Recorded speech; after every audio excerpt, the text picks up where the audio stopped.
시청자 여러분 안녕하십니까, 이영풍 TV입니다.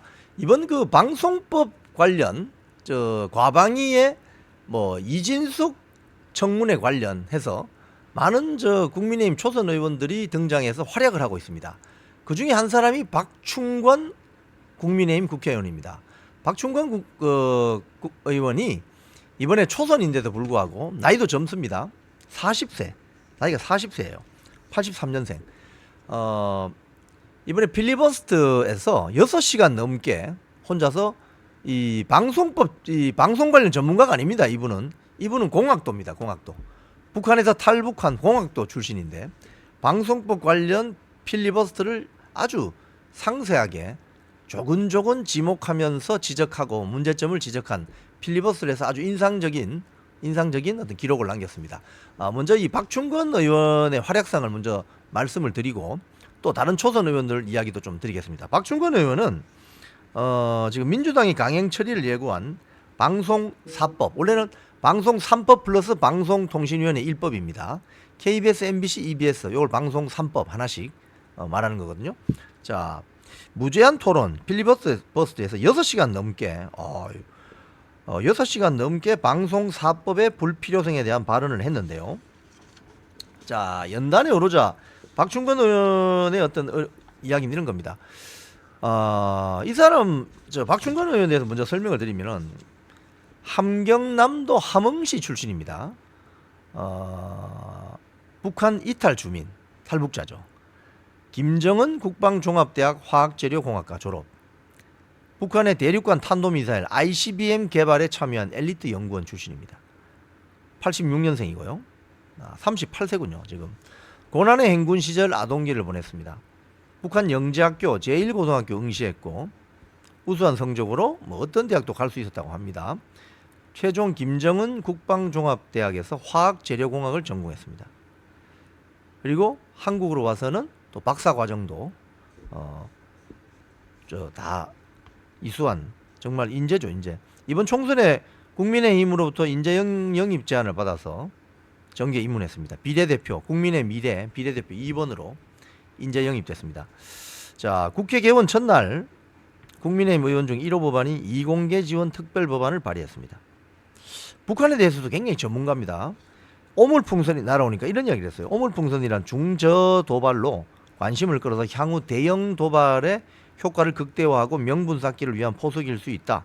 오물풍선 미사일 도발로 관심을 끈 뒤에 성동격서식으로 해킹이나 우리나라 포털 사이트 여론조작 시도 가능성이 있다. 이런 지적도 한 바가 있다 합니다. 자, 이 박충권 의원이 뭐라고 했느냐?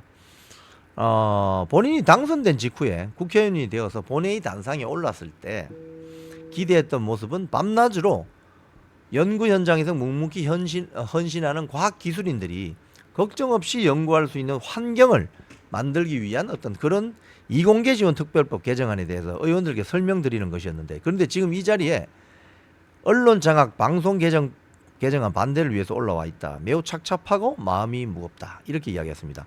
과학기술을 최우선적으로 논의해야 하는 과학기술정보방송통신위원회에서 과학기술은 방송법과 같은 정쟁으로 후순위로 밀렸고 논의조차 되지 않고 있다. 소위 공영방송연구장악법이라 불리는 방송 4법은 과방위에서 지난달 14일 야당 단독으로 강행 처리되어서 기업급 본회의에서 처리한 건으로 상정됐다. 참, 탈북자 출신의 이런 이공계 엘리트 정치인이 보면은 대한민국 국회가 어떻게 보이겠습니까? 한심한 거죠. 심지어 지난 이틀간 자정을 넘겨 릴레이로 강행된 방통위원장 후보자 인사청문회도 후보자의 공직 수행 능력을 검증하는 자리가 아니라 인신공격과 마타도어, 편파 진행이 난무하는 난타전이었다. 이 최민희 과방위원장이 좀 반성해야 됩니다. 이런 이야기 들으면. 최민희 과방위원장은 월간 말지 아주 어떻게 보면 급진 좌파 매체인데 그 기자로 시작해가지고 민원연 등등해서 대한민국 정치판에서 정말 어떻게 보면 달고 다른 어떤 그런 경력을 갖고 있죠. 그런데 이 박충건이라는 이 소위 말해서 신입생, 쉽게 이야기하면 국회의원 초년생, 이 봤을 때는 야, 대한민국 정치 정말 대단하다 이런 생각 할 겁니다 아마. 그래서 민주당이 이동관 김홍일 전 방통위원장이요 이준석 후보자가 지명되기 전부터 한 달 만에 탄핵시키겠다고 겁박하는 이유 또한 바로 언론 장악을 위함이다. 자, 그리고 지금 현재 그 상정된 방송통신위원회법도 5명인데 위원이 5명인데 4명 이상의 위원이 출석해야 회의를 시작할 수 있고 출석한 위원 과반수 찬성으로 의결하도록 하는 내용. 즉 5명 중에 3명 이상이 찬성해야 되죠. 뭐 이런 어떤 자 그럼에도 이 방통위가 지금 2인 체제의 운영의 책임이 정부에 있다고 민주당이 책임을 미루죠. 근데 민주당은 위원을 추천하지 않아요. 예. 추천하면 3대 2가 되거든요. 그러니까 보세요. 민주당이 자기들이 여당일 때는 여당 우위의 방송법을 운영할 수 있으니까 입 싹 닫고 모른 척 하다가 자기들이 야당이 되니까 쉽게 하면 표결하면은 불리하잖아요. 3대 2로. 뭐 KBS, MBC 이사 뽑는 것도 마찬가지입니다. 그러니까 깽판을 놓는 거예요. 한마디로. 이제 그런 겁니다. 자기들이 집권했을 때는 적폐청산 이러면서 문재인 집권 때 어떻게 했습니까? 공영방송 장악 문건 만들어가지고 밀어붙여 해서 사람들 다 몰아내고 했잖아요. 근데 자기들이 지금 야당이 되니까 또 거꾸로지 이런 짓을 하고 있는 거예요. 이게 지금 우리나라 지금 방송 어떤 시장, 미디어 시장에 이런 정치 편향성이 이렇게 강화된 이게 다 민주당이 상당 부분 책임이 있습니다. 문재인 정권 때 왜 특별 다수제로 저 KBS, MBC 사장이나 이사 뽑는 그 법을 박홍근 법안이라고 원내대표 민주당 했던 박홍근 법안이라고 있었어요. 그걸 자기들이 야당일 때는 하자고 하다가 여당 되니까 입 싹 닦아버리고 문재인 대통령이 뭐라 하니까 그만둔 거 아닙니까? 이런 문제가 있다는 거예요. 근데 이 박충건 의원은 자신이 토론을 이어가는 와중에 어린이들이 국회 창문관을 와서 해서 잠시 그 필리버스터 발언을 방송법 관련을 멈추고 아이들에게 사과의 뜻을 전달하기도 했다고 합니다. 지금 국민의힘 곽규택 대변인도 방송장악사법 피해가 고스란히 국민에게 돌아갈 것이다. 이렇게 하면서 지금 잘 싸우고 있습니다. 지금 보면은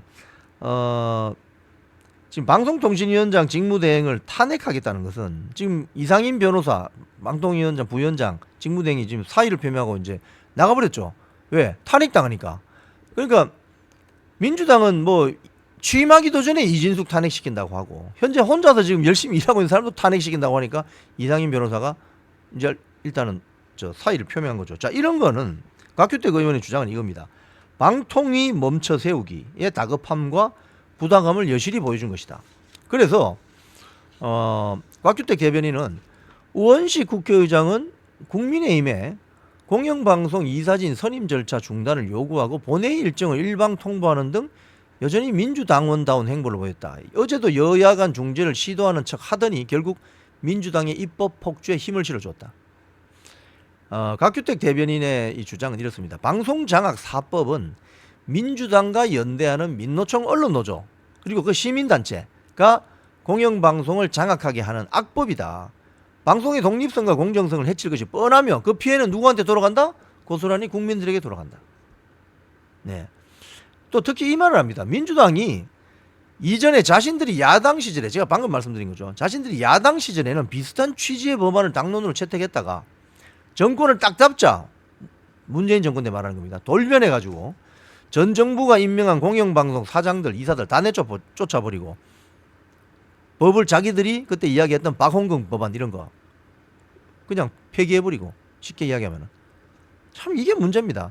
정권은 뺏겨도 방송 권력만은 틀어주고서 결국 공영방송 이사들을 자신들의 입맛대로 구성해서 공영방송을 자신들의 하수인으로 만들겠다는 의도다. 즉 지금 방송사법은요, 특히 방송 3법, KBS 뭐 한국방송공사법, MBC 방문진법, 뭐 EBS법 이게 전부